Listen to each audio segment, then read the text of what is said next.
what's up, everyone?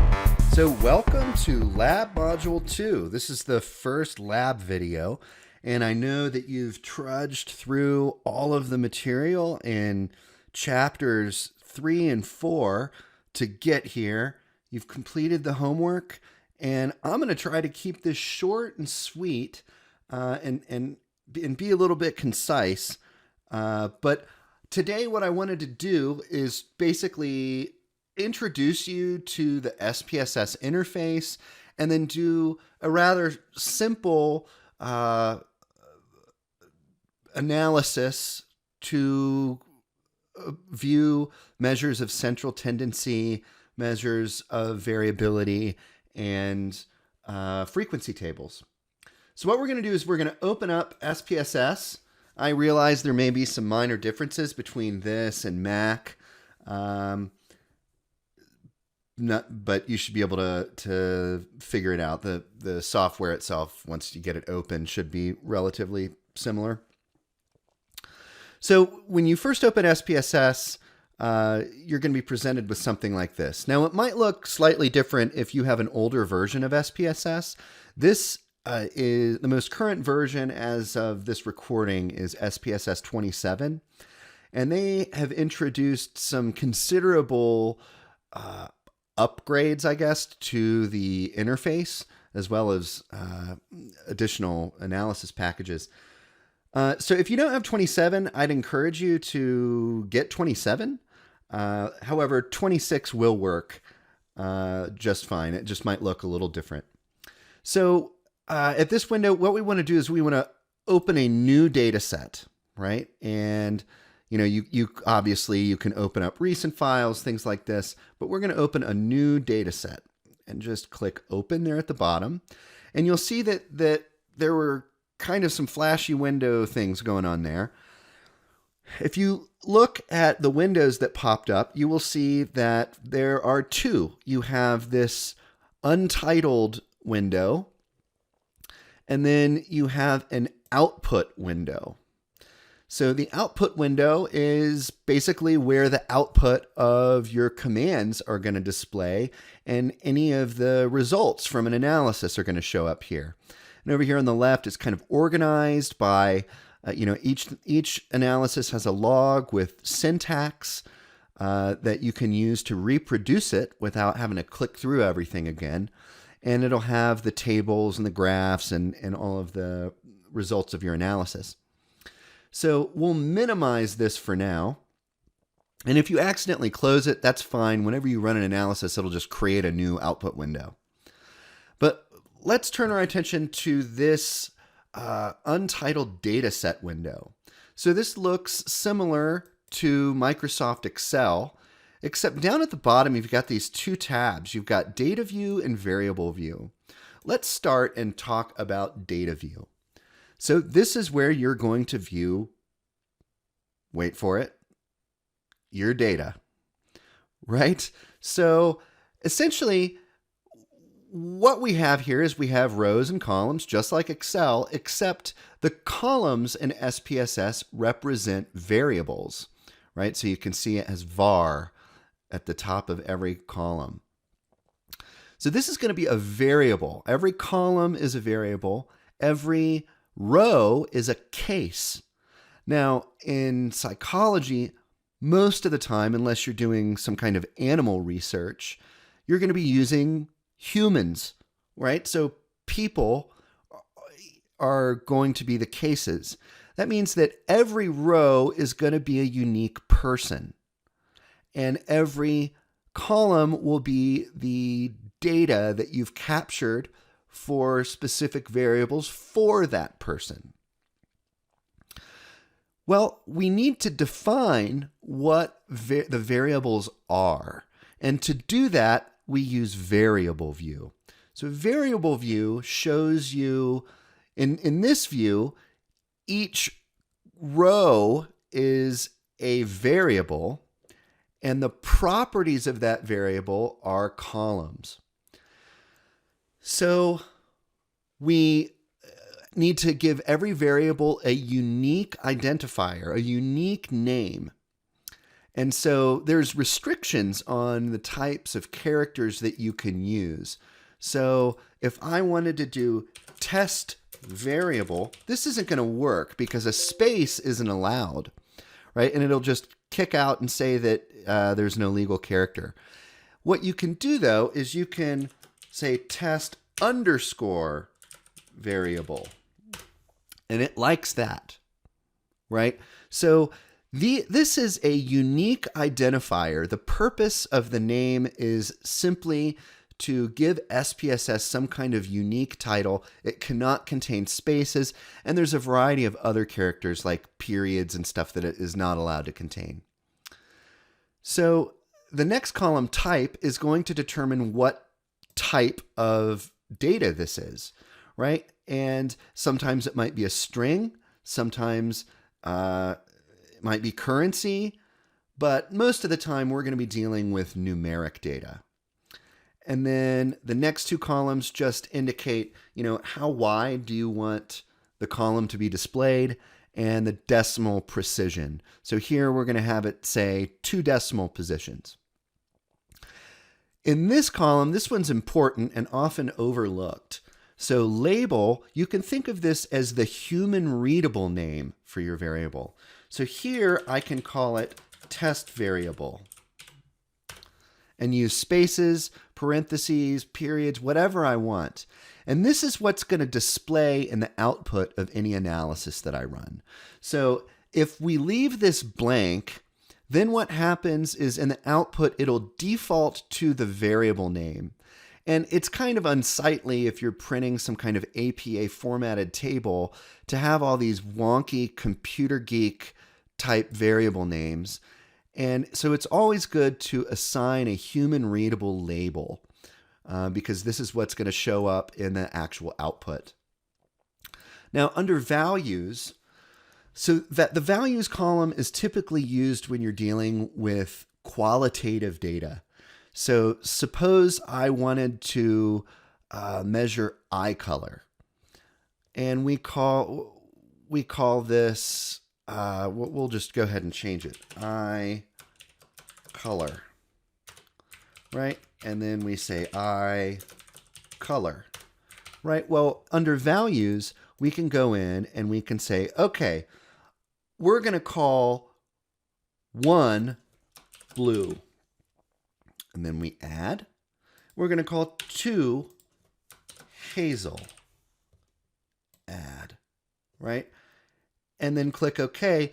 And it's going to show that we have added values to the number that variable takes on. So what this is going to do is if we had condition, like an experimental condition or something, where we randomize one person to a control group and one person to a treatment group, we could call this 1 is treatment and 2 is control. And it will display that in the output. So that's a good one to have. Missing, we're not going to really deal with that much. This is just how you want SPSS to handle missing data. Columns don't care about alignment, is what it sounds like. Do you want it to display left, right, or center? This is an important column, however. So this column, you see it has nominal, ordinal, and then scale. So scale is what SPSS calls interval ratio data, right? If it's an interval or a ratio value that you can do math on, you're going to call it scale. But you can define what level of measurement you're using for this variable. So for eye color, it's going to be nominal, right? And then, so once we have this input, we can go back to data view and we can see we've got a variable eye color that's listed here. And so I can put 1, 1, 1, 2, 2, 2, right? And it shows up as 1s and 2s. If I want to see what those mean, I can go to View and then click Value Labels. And there it's going to show what we had put in, blue and hazel, right? So this is just a way, trying to just generally show you how this interface is working. But let's move on to a problem that's going to be similar to the lab assignment that you're going to conduct. Okay, so here is the research scenario. A social psychologist observes the personal space maintained by people in the NAU bookstore as a function of the appearance of a person one interacts with. The researcher's confederate or assistant, the person who's in on the study, was randomized to be either A, well-dressed, or B, shabbily dressed. The confederate approached random people in the bookstore and stood exactly 1 foot away from them. Then the researcher observed the distance between the participant and the confederate after 10 seconds had passed.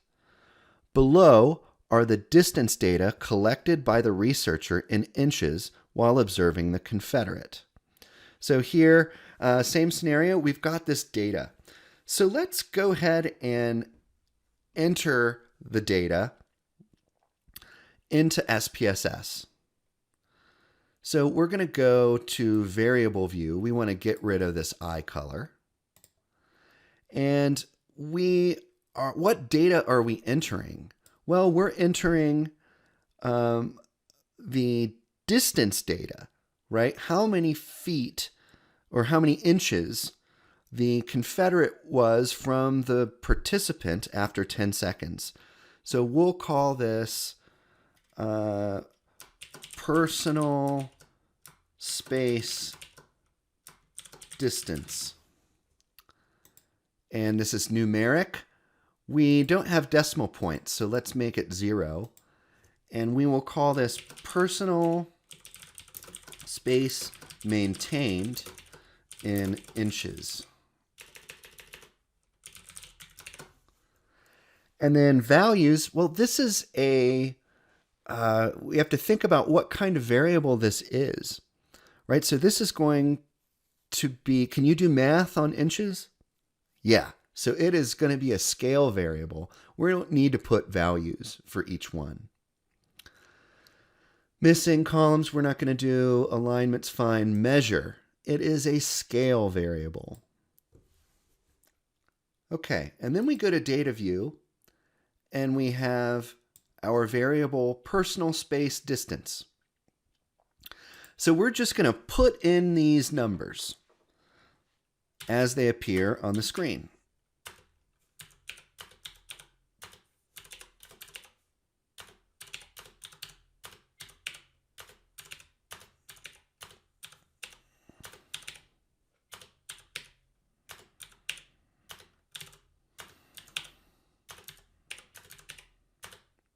Then I missed someone. Oh, 22. Okay, so there are our 20 people, and we have their data entered. Well, now let's see what the question is. Okay, what is the independent variable and its level of measurement? Okay, so remember we had a shorthand to determine what the independent variable were. And what that was is you fit it in a sentence. The researcher was interested in the effect of blank on blank. The first blank is the independent variable, right? So the researcher was interested in the style of dress on personal space maintained, right? So the independent variable is going to be whether it's going to be dress type, how the confederate was dressed. And that, is it nominal, ordinal, interval, or ratio? Well, that's just a category. It's like eye color, right? It's, well-dressed, shabbily dressed. So that is going to be a nominal variable. What about the dependent variable? Well, that's what we just entered. It's the personal space, the personal distance maintained in inches. Now, what's its level of measurement? Well, it's going to be a ratio variable. And the reason is because not only are there equal intervals between units, and you can do math on it, but 0 inches actually means no inches. So that is so it's clearly a ratio variable. Okay, so when we're looking at this, who is the sample and who is the population? And is this an experiment or non-experimental? Well, the sample are the people that were approached by the Confederate. They're the people in the research study. The population are the people who that sample represents. So you could say people who shop at the NAU bookstore is the population. We're sampling those people, and we're trying to make an inference about all people who shop at the NAU bookstore. Is it an experiment or a non-experiment? Well, the way you determine this is it's very simple. Did the researcher manipulate or control who gets what? In other words, did the researcher manipulate the independent variable? And in this case, they did. They determined some people were going to see a shabbily dressed person, and other people were going to see a well-dressed person. So they manipulated that independent variable. That makes it so this is an experimental study. And as such, we can make a causal inference about any kind of results from this study. We can say that the type of dress of the Confederate caused people to have some difference in the way they maintain personal space. So one would think, of course, in this context, that someone who is, dressed crappy would probably increase their personal distance from the Confederate. Okay, so let's go and look at the main questions in here. So we've already entered the data, got a little ahead of ourselves, but we entered the data in SPSS, and now what we need to do is compute all measures of central tendency and variability. So we want to look at the mean, the median, and the mode of this data, and we want to look at the range, the variance, and the standard deviation. So how can we do that? Well, up here, when we look at the top menu, now we can go to Analyze, and then go down to Descriptive Statistics. And then there's really kind of two ways, but for this question, the most simple is go to Frequencies. Now, in this window, we can see we've got all of our variables will be listed over here in this left window pane. And then on the right, we will see the variables that are going to be included in the analysis. Well, we need to tell it we want to analyze personal space maintained. And we're going to uncheck frequency tables. We don't really want those yet. And we go to Statistics over here. Oh, here's measures of central tendency, mean, median, mode. And now we want measures of dispersion or variability, right? Standard deviation, variance, and range. Now, we can also get measures of skewness and kurtosis, right? But we're not going to do that in this module. So here we go. So now we've got statistics done, and then we can go into charts, and we could have it plot a histogram. We could have it do a bar chart or a pie chart. We'll skip those. We can tell it how we want our output ordered. And we don't really need to go into style or bootstrap. So let's just click OK. And boom, our output window pops up. And we can see here, okay, we've got 20 valid cases. So our N is 20. We've got a mean of 19.7, a median of 19.5, a mode of 19, a standard deviation of 5.212, variance, and range, right? Very easy. Much easier than doing all this by hand. But what if we wanted a frequency table to be displayed? Well, there was that option. In fact, it was selected by default. I unchecked it. So now we can go display frequency tables. And let's go ahead and make them APA style.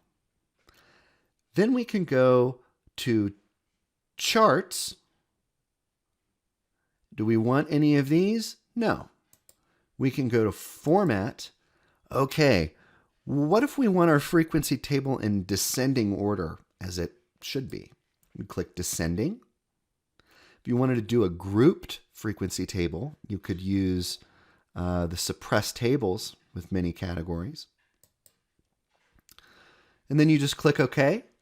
And here we go. We've got a frequency table in APA style that we can use to interpret. So we could look at, how many people were 26 inches away. Well, there was one.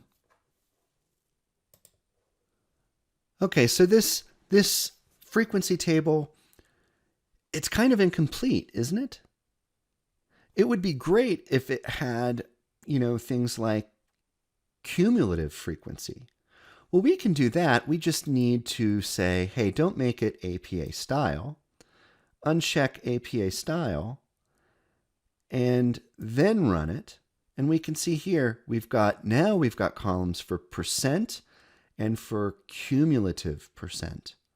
And so if I asked, or you were asked, how many people stood 20 inches away or higher from the Confederate, you could see here 50%, or 20 inches or higher.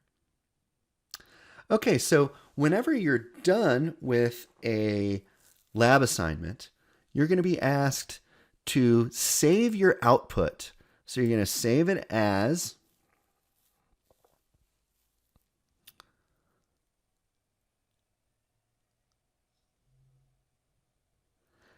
and we will just put it on the desktop. And I am going to call it Goodman Lab 2 Output. And it is going to be saved as an SPV file. You're going to want to save this file and then upload it into BBLearn for your lab assignment.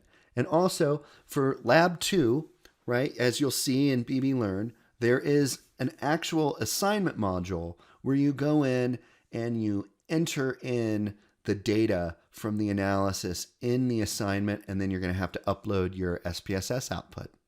Well, I hope this was helpful. Let me know if you have any questions, and I hope you guys are enjoying the class so far, and have a good day.